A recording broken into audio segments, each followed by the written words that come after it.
This is Newswatch at 11.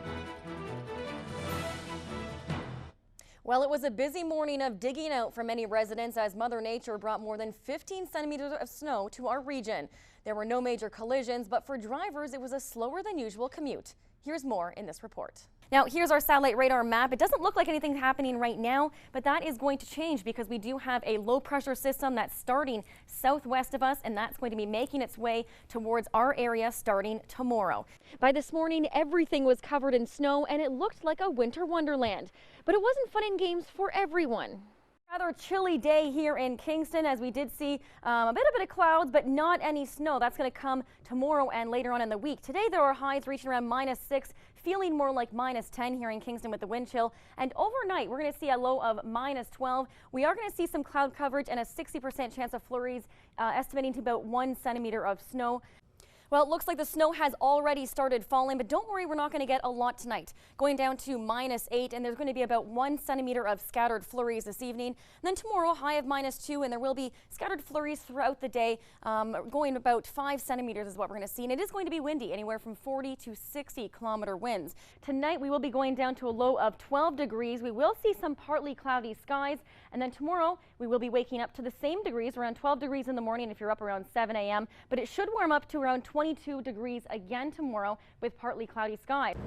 Well, it is a little chilly out here right now. This weekend we could see some messy conditions as we see a system coming from the south, bringing us some rain as well as some snow, as well as some heavy winds. So tonight we'll be going down to a low of 18 degrees. We will see a 60% chance of showers this evening. Then after midnight there is a risk of a thunderstorm. According to the Farmer's Almanac, Ontario is in for a very cold winter with significant snowfalls. So don't put your shovel away quite yet.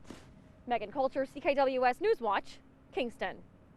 Well, it looks like it's not going to be a very snowy weekend, but it is going to be a cloudy weekend. As you can see right now, there's just a few flurries out here, and that's what you're going to be seeing as we go into this evening. Well, this weekend there's a lot of outdoor activities going on around Kingston, and the weather is going to be great for it. Tonight going down to a low of 18 degrees, just a 40% chance of rain and thunder showers this evening. For some, the idea of being stranded on an island doesn't sound too bad. But for residents of Howe Island, it's not their idea of fun. I went into town yesterday and I couldn't get back on the island. It's very frustrating once you're on this side. High winds and icy conditions forced both the smaller township ferry and the larger county ferry to remain docked between Friday and Monday, leaving most islanders stranded. There's been some shifting ice going back and forth on the route that the ferry uses, and so some of that ice has been lodged underneath the dock, and the boat can't get close enough to the dock to be able to get vehicles on safely.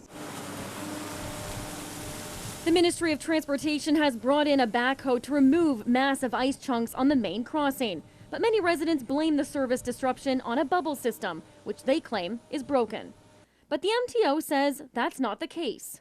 The bubble system would actually not be effective in the case from this past weekend because of the shifting ice. It wouldn't be able to remove that ice, right? It removes like a freeze over top of the regular road.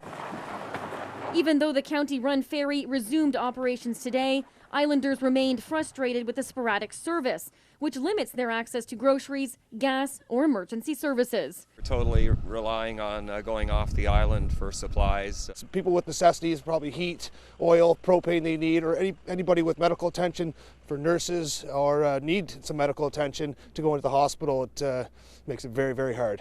Over the past few days, many people were eager to get on or off the island. They decided to make the trek across the frozen ice, either by walking or taking snowmobiles. I walked across today because it's the ferry wait is way too long, and I got to get in town to get work done and meetings to attend.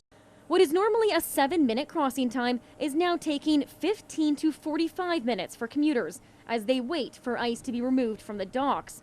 It may be a lengthy commute, but it's one that residents are happy to have restored for now. But winter is far from over. Maegen Kulchar, CKWS Newswatch, Kingston.